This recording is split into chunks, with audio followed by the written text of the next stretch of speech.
You're listening to Community Forum on KCCC 930 AM, sponsored by Eddy County, honoring God, country, and family, thriving with industry since 1889. Also sponsored by CNB Bank. Go to carlsbadnational.com to learn more. Thank you for listening to Community Forum. My name's Johnny Chandler. I'm the owner of KCCC 930 AM and the host of Community Forum. And with me for the first time in a while, since January at least, is Paul Gessing. Paul Gessing is the president of the Rio Grande Foundation, and he is the one that we turn to keep us down here informed of what's happening in Santa Fe. So welcome, Paul. Hey, good to be back with you, Johnny. It's been a lot of activity since we last talked in New Mexico and across the country. It's been too long since we had you on. We've been very busy. We're jam-packed with great local shows every Tuesday and Thursday, but we're glad we were able to get you on. And we'll make a point to have you on sooner and more often. Because we do like the information you give us. I don't really pay that much attention anymore now that I moved down here. So without you, I'm not sure I would know very much. So that being said, why don't you tell us a little bit about the Rio Grande Foundation before we get into it? Yeah, we are New Mexico's free market-oriented public policy think tank. We do research and policy analysis on three broad issue areas of interest to all New Mexicans. One is the economy. Two is our education system, and three are the constitutional liberties that we all hold dear here in New Mexico, and whether they're New Mexico Constitution or U.S. Constitution. So last time we spoke to you, the legislative session had not ended, so we have not updated any listeners about the legislative session since it was over. Now that it's all over, I'm sure there's a couple noteworthy things that happened, and obviously we have a special session coming up. But do you want to give us kind of a legislative wrap from your organization's perspective of how the session went? Well, the big picture situation in Santa Fe before and after the legislative session is just how much money the oil and gas industry in the Permian Basin in particular keeps producing for our state. So, of course, $3.5 billion in surplus revenue. As the session kicked off, the legislature wound up spending $650 million more. So spending grew by a pretty healthy number, but not quite as fast as it had in recent years, where spending growth was on the order of $1 billion in new money every single year for a few years there. Other than that, you had some very, very modest tax reduction. You didn't have quite the drama around this year's tax omnibus bill. The bill wound up being a $200 or so million bill. There were some reductions in your income tax rates, but there were some increases in corporate income taxes as well as the capital gains tax that mitigated against the good of those tax reductions. And then there was really a slew of credits and kind of what I would call reductions in revenue, but not true tax cuts or tax reduction. Stuff like EV tax credits and tax credits for generating geothermal electricity to study and see if that's viable. About $200 million in revenue reduction overall. Really only about less than half of that being actual tax cuts. So pretty disappointing in terms of the overall picture there. If you have the kind of money that we have and the kind of needs that New Mexico has, you shouldn't be stingy with reducing the size of government and reducing government's burden on businesses and individuals. It should be a top priority, but it's not in Santa Fe. And the surplus of $3.5 billion. So where's the extra 2.7 or so billion dollars going? And it's not the first massive surplus that we've had where ultimately our politicians decided just to keep it and hang on to it for government for its future usage. And I think that's a fundamentally flawed problem. It's a problem in New Mexico, and it's a erroneous way of thinking. We shouldn't be so focused on future when the problems are now. On saving, I mean, everybody always tells you to save your whole life. How much money does our state have saved, Paul? Like, remind us of that. Oh boy. Well, first and foremost, governments are not people. We live under the rule of government, and government is supposed to enact policies that make it possible for us to live our lives. And hopefully those are good, friendly policies that allow us to flourish as human beings. And I would say that New Mexico has not done a very good job of promoting human flourishing, whether it's, 20 years ago or recently. And it's one of the reasons we have so many social ills in our state. And, for a state that has such amazing weather and outdoor beauty, we're not exactly growing like our neighboring states. Now, in terms of saving, we have somewhere north of $40 billion in our permanent funds. They keep pouring more money into those under the Constitution. It's great to have money available, but those dollars are locked up in what's ultimately a sovereign wealth fund.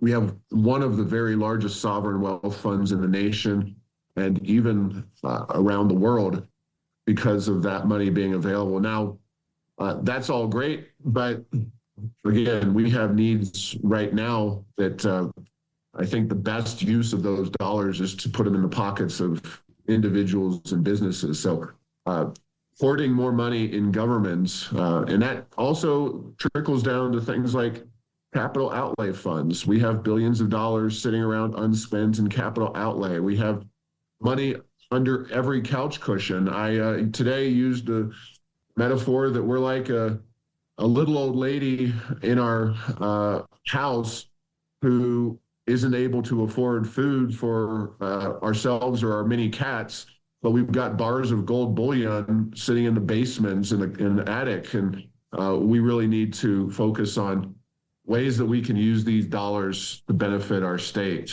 That's exactly what I was going to, your analogy was perfect. The very next thing I was going to mention was that. I was like, because I just feel like my wife and I, we're just spending money like crazy, Paul. Like everything is so expensive. All we're doing is spending money. I'd like, the state is doing well. They have money under every cushion, but it doesn't feel like the average person does at all. And it just feels like we're just money spending. Everything feels so expensive. And so I agree with you. Like, you're exactly right. Like, we're not affording the things that we basically need.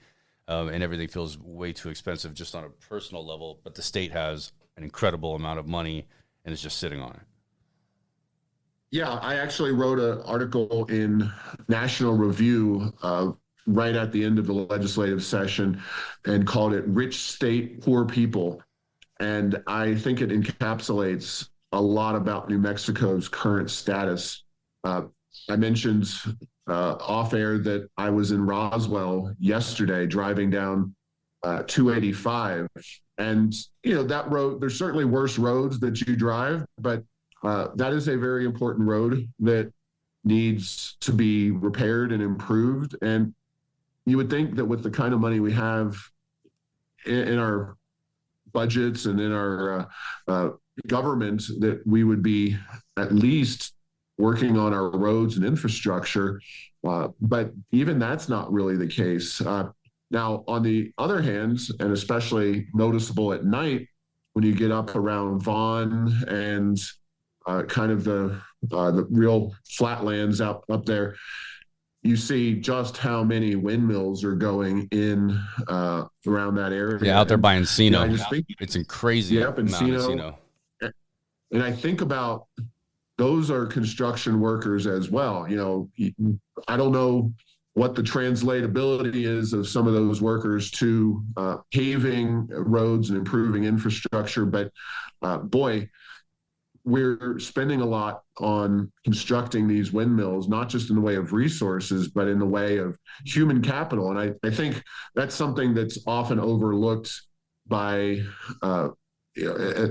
people in New Mexico, is that human capital is really important. And when you push something like the transition that we're going through to try to go all zero emissions renewables in a short period of time, that's going to create a lot of construction projects and demand for those workers, that I think the higher priority for most New Mexicans would be making sure 285 is well paved and well maintained and safe.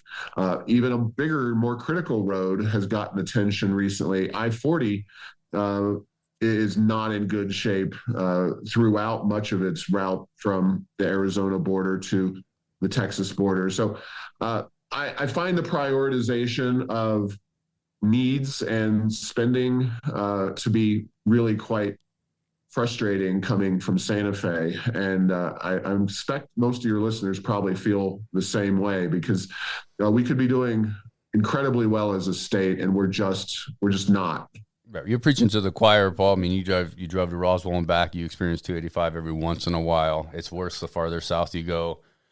Plus, don't forget that whip trucks drive 285, right? That's where the whip trucks go all the way to the Waste Isolation Pilot Plant. So 285 is a bit of a federally mandated road as a result of that. So the roads are really, really bad. And you're right. We feel like we have all this money, and why are we not seeing at least decent roads? So the session, we have all this money. It's just the same story the past few years. It hasn't really changed very much. We're having a special session in July. We'll have you on before that special session in July, so maybe we'll let that permeate a little bit. But you mentioned in your intro that you are obviously education, taxes, constitutional rights. You want to remind us what happened during the legislative session when it comes to gun rights? Well, there was the most important thing was a 7-day waiting period on the purchase of a gun, and that will take effect, I believe, at the end of May. So that's something that's going to have a direct impact on a lot of people's lives. There's also an issue with having a gun near a active voting location, separate legislation on that. So that's not as invasive as the waiting period, but could impact some people in unforeseen ways. And to be fair, while I talked about the kind of broad overview of the session, there were some bills that died. Paid family leave was one of the big ones that died, and that died on the House floor, just on a narrow vote. The renewable fuels, that passed, and unfortunately that's going to, down the road, as the regulatory process kicks in, impact New Mexicans. Obviously, gas prices are already high. It could have been a worse session, but it always could be worse. It was not a good session. And the thing that kind of always these days has frustrated me is that nothing was done to reform the powers of the governor to put the legislature at the table, so that we have an emergency where the governor had declared in Bernalillo County that you couldn't carry a firearm, whether it was concealed or open, and she was basically transgressing against the Second Amendment. That was voided because it was directly contrary to the Second Amendment to the Constitution. But the governor thinks she has this power, and she's probably going to use it again at some point in her time in office to restrict New Mexicans' freedom, just like she did during COVID, and obviously as she did with guns in Bernalillo County. So yeah, are we still under that Are we still under that order? Is that order still active? I haven't checked it. It was at the end of March, and there was a lot of aspects to that order. Obviously, the one that was voided at the outset was by far the most impactful. Taking the Second Amendment, drawing a big marker through it, and so that was kind of. And the state lost that one. The state lost right away on that. Yeah. Yeah. So I guess the lesson there, Paul, is that we've been under a public health emergency for so long that we don't even know if we are or not anymore. And it's something that when you are under a public health emergency, probably should be a little more top of mind. So, I mean, just point well taken about that, Geez, still. Yeah. Okay. Yeah, and just having the legislature having a seat at the table is important because, for example, COVID. Now, more information comes out every day and every week that the skeptics like myself, like yourself, we were right. We weren't advocating for closing down the schools for over a year. That was the governor, and she was acting on her own because she could. She took that power upon herself, and unfortunately, the public emergency laws in New Mexico are very, very broad and empower the governor. And so reforming that, getting the legislature at the table, having public hearings, whether it's in person in the Santa Fe offices or on Zoom, in the case of the early days of the pandemic, you got to have that information and have that debate put out there, not just one person making decisions behind closed doors. So that remains one of our top priorities. Really, our top priority from a constitutional perspective is just that balance of powers. So that does kind of lead directly into the special session. Now, it obviously is something that the governor has really been active on in terms of trying to take away guns and limit the Second Amendment. So it's worth noting that on that issue and others, a group of about 10 or so rural, predominantly Democrats in the House, specifically in the House, took on the governor and pushed against a lot of her policies on the gun issue. Now, ultimately, they took a 14-day waiting period and turned it into a 7-day waiting period and limited it in other ways that were impactful. They didn't do a lot of the other things the governor wanted to do on guns. They tried to preserve the 4-day school week option for districts across the state in education. The governor ultimately, through the regulatory process, has rolled them, but the budgetary process, House and Senate stood up and said no to the governor. On paid family leave, a group of House Democrats, moderates, pushed back. And on a number of other issues throughout this session, specifically House Democrats kind of were the heroes, in my opinion, for pushing back against the worst impulses of the governor. So they're going to be the ones. Carlsbad and Southeast New Mexico tends to be a Republican country, but in the upcoming primary, aside from a few races of interest to Southeast New Mexico, really the balance of power is going to be in the House. And is the governor able to come after and successfully defeat some of these Democrats, moderates that have stood up to her? So that's what I'll be looking at on election nights in June. And then, of course, more broadly, the overall numbers in terms of 112 members of the legislature and a lot of retirements, a lot of new faces, not a lot of change in that body in both the House and the Senate when we hit November. So some unexpected retirements too, right, Paul? I feel like correct me if I'm wrong, and I'm just guessing here, because what I thought I heard was that Ryan Lane is resigning as well, that he's not going again. He's gone. Yeah. The Republicans already met and replaced Ryan Lane. Ryan Lane from Farmington, the House Minority Leader. Yeah. He was kind of not an unwilling, but he was drafted into that role. He wasn't somebody who, you have this ambition in the legislature. And, obviously he was a legislator, but took on that role and then left. He has been replaced by Rod Montoya, who was the Republican whip at one time under Townsend, but then Townsend and Rod and others left leadership. And so now the Republicans have new House leadership in the form of Rod Montoya. The Senate Republicans also will have a new minority leader. Greg Baca has left not yet, but he is leaving the legislature as well. So he'll be there, I presume, for the special session. So, when you think you get all these announcements after the session ends and you think, oh, they're done. Well, no, they're not done. They're going to come back because of the special session. But he will not be the Republican leader in the Senate when the legislature kicks off the 60-day session in 2025. Okay. So Let's move on a little bit. You wanted to talk about LNG, which, for those who don't know, most people do know is liquefied natural gas. So we'll definitely let you comment on that and the effect that just another shot at our region, which happens to be pretty good at producing these type of things. And then also the electric vehicles. Just every single day you open your phone, there's a story about electric vehicles not doing very well. And poor Elon Musk, whether you really like him or not, it's just not working, it seems. So if you want to touch on those two things, by all means.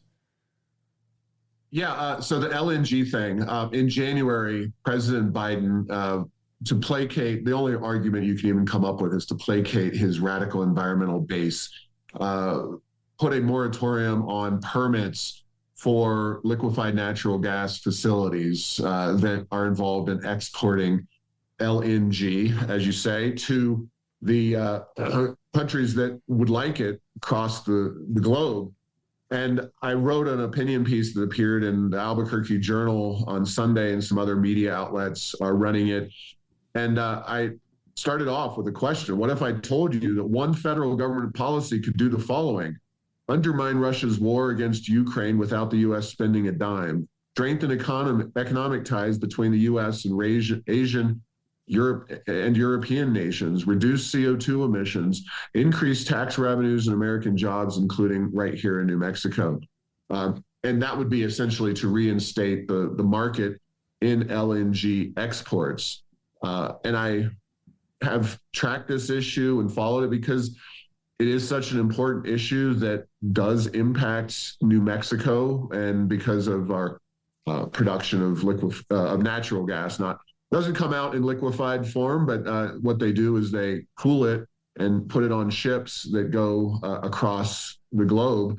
And I looked at quotes from Tom Udall from 10 years ago. In 2014, Tom Udall was busy lobbying President Obama to encourage the administration to approve LNG terminals and ramp up exports of LNG across the globe. I put some really, I think, interesting quotes in that article because it just shows you how incredibly far the policy making in the Democratic Party have gone, not just Udall to Heinrich. And Udall was, came from an environmentalist family, was known for being a true environmentalist. But 10 years ago, even, what policies were pursued by the environmental movement are not the ones that folks like Heinrich and Biden and the Democratic Party is getting behind these days. So none other than Tom Udall at odds with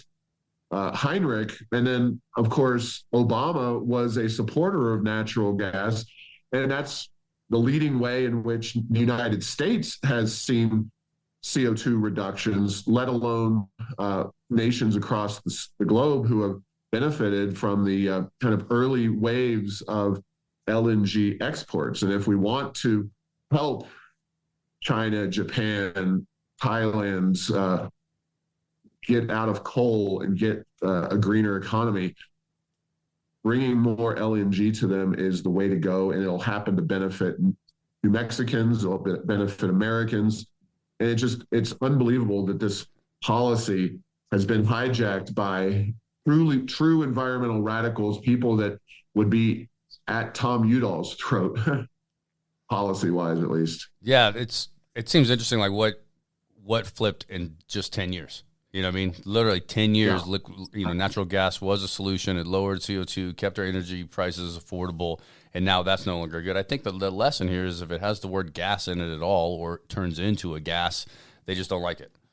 It doesn't matter what type it is. At one point, 10 years ago or so, LNG was viewed by the environmental movement as a transition to what they viewed as a cleaner energy future. But I think fracking made LNG too plentiful and scared the environmentalists that that's going to be the new fuel and the new technology. And the environmentalists want zero CO2 emissions, and they want it right now. So whether that's realistic or not, whether that's good for New Mexicans, for the United States, or people around the globe, it doesn't seem like they care a great deal. Yeah, I'd have to agree with you. I don't even know what else to say. But it definitely appears that way. We like to bite the hand that feeds us, that's for sure. So let's finish up on electric vehicles. And I have a specific question for you. You've talked a lot about them. You can remind us of the mandates that are coming down the pipeline sooner rather than later. But I guess my specific question for you is I've always viewed families and owners of car dealerships to be very wealthy individuals, to be prominent families in the community in whichever way, whether you agree with their prominence or not. They're contributors to the community as well because of the wealth that they tend to bring. What happens to our car dealership industry in the state of New Mexico if these electric vehicle mandates take effect at the times that the governor would like them to? Well, just to be clear on where we're going and what is happening, right now, according to Get Connected, they are a EV advocacy organization. They put a chart out showing how much the EVs have penetrated the various state markets. New Mexico is about 4.8% electric vehicle sales right now. So within 2 years, that number needs to go up to 43%. Even California is at 26% right now. EV penetration in terms of new vehicle sales. So the center of the electric vehicle industry when it comes to sales is still nowhere near hitting that 43% number. Maybe they will, maybe they won't, but New Mexico is a long way away. So what'll probably happen under the state mandate is that you'll find people going over to other states. In your case, Texas for sure. Oh yeah, of course. Texas I'd be in Midland in like 2 hours, Lubbock in 3. Yeah, so you can easily go buy a vehicle in another state like Texas, or if you're in Gallup, you can go to Arizona. Colorado is following the New Mexico way of doing this, but yeah, what you're going to do is drive New Mexico car dealers out of business for no environmental benefit whatsoever. I mean, you may sell some more EVs. Of course, they continue to subsidize and mandate them at the state and federal level. Recently, for example, there was a hearing that the auto dealers took up and attempted to get the Environmental Improvement Board to relent and say, we decided we're not going to do this based on updated information. Well, of course, they are not elected, so they have no skin in the game. So they rejected that plea on the car dealers' behalf. Then Governor Lujan Grisham was having a meeting in Albuquerque. Her friend Jim Desjardins of the Renewable Energy Industries Association shared some of the various money that's going to be coming to New Mexico and other states. Of course, this is all debt from the federal government, but $100 million for EV chargers coming to New Mexico, $20 billion for the EPA, through the EPA, for renewable energy initiatives, and the Inflation Reduction Act will provide $369 billion for states, and they want to figure out how New Mexico can get some of that cash. So they're mandating and subsidizing this, and then they're calling it inevitable. As Desjardins says, that this is going to happen. We need to plan for it. We need to take advantage of it. We need to do everything we can to make it so it can be done as best as possible for the state of New Mexico. Well, it kind of strikes me as a little bit odd when you have a bunch of government officials and embedded government policy, friends of Michelle Lujan Grisham, who are at one time saying we need to subsidize this, we need to mandate this, but it's inevitable. Well, it's not inevitable because there's companies like Tesla, which have made their entire livelihood and been very successful making EVs for a relatively niche market. But Tesla saw its first ever decline in year-over-year sales. The stock of Tesla has plummeted. There are real serious concerns that not just Tesla, but all the other EV manufacturers here in the United States are going to be essentially left out of the game because China is building EVs with the government's blessing, with the access to the rare earth minerals that we won't mine here, and that we're just going to be swamped by Chinese-made, relatively low cost to us electric vehicles, and that the American auto industry is going the way of the dodo. And we'll see if that happens. But Tesla may be the canary in the coal mine on that, and Tesla's got some serious challenges that it's facing. Now, people, of course, blame Elon Musk for his political behavior and activities and getting X and really his investment of time and resources in that. But that's really not it. We're subsidizing and mandating this massive push at the federal and state level, and China just has that command and control economy that can take advantage of those kinds of opportunities, and they don't have the same environmental standards as we do. So they're full throttle, so to speak, on electric vehicles, and they're going to try to take over our entire market in the not too distant future. Well, if you've ever gone online and looked at like BYD, Build Your Dreams, or any of those websites to look at the electric vehicles that they're building in China, they look good on the surface, but I don't feel like they're built very well. They just kind of feel like they're not built well. But it's a hard thing to know because they're not allowed to be sold over here at this point. But I wanted to mention about Elon Musk, which I know nothing about. Of course, I just follow him just like anybody else, is the idea that he believes in electric vehicles. That's one of the reasons he's doing that. But he believes in electric vehicles working under the free market, not being mandated by the government. And I think that's like the key difference between an Elon Musk and somebody else that's mandating it. He's like, here's a cool car that I think you'll like. I'll try to make it affordable, drive the electric vehicle. But he wants to do it through the free market and not through state mandates. Absolutely, and I appreciate that. Of course, Musk and his company have made a lot of money off of tax credits and other offerings that have been on the books for years relating to electric vehicles. So I certainly respect him as a intellectual, not just in the world of Tesla, where they are pretty cars and neat cars and cars that I think have a lot to be said about them, electric, gas, or whatever. Is it the right car for my family? Not necessarily, but I respect a lot about him, and he is one of the people who is really concerned about the way China is potentially going to kind of take over large swaths of our automobile manufacturing.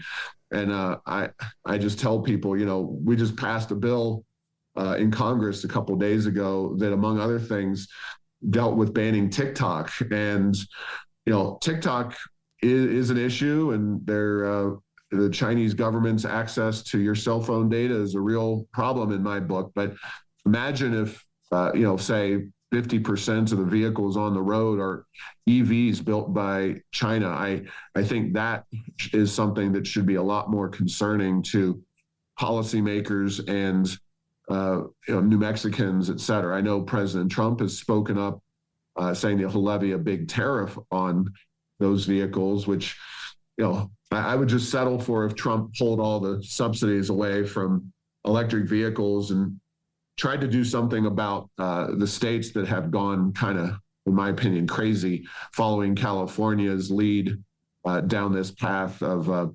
EV mandates. I mean, as long as the federal government doesn't do it, I don't think the state of Texas will embark upon these crazy EV policies. But if the federal government does it, then we're all just kind of in the same boat together, and we'll just have to suffer and lose our freedoms together, which is no fun. I'm a big fan of federalism, among many other things.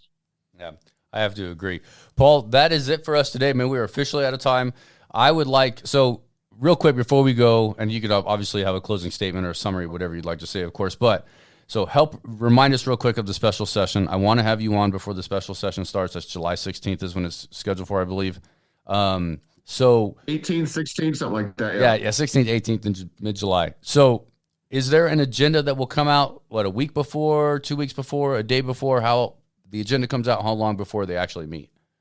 Yeah, it'll be a few days ahead of the special session kicking off. So definitely talk then. I mean, Yeah. here we are. It's only April, so Right. hopefully we have a chance to sit down before then. But yeah, Okay. Yeah, we'll the do it. exact agenda of the special session won't be known until days in advance. Yeah. Understood. Okay. Perfect. All right. Paul Gessing, Rio Grande Foundation. Anything else, sir? Just riograndefoundation.org, errorsoфenchantment.com. Follow us on Twitter and Facebook and any other way you want.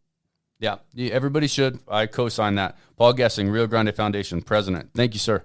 Thank you, Johnny. Take care. You're listening to Community Forum on KCCC 930 AM, sponsored by Eddy County, honoring God, country, and family, thriving with industry since 1889. Also sponsored by CNB Bank. Go to carlsbadnational.com to learn more.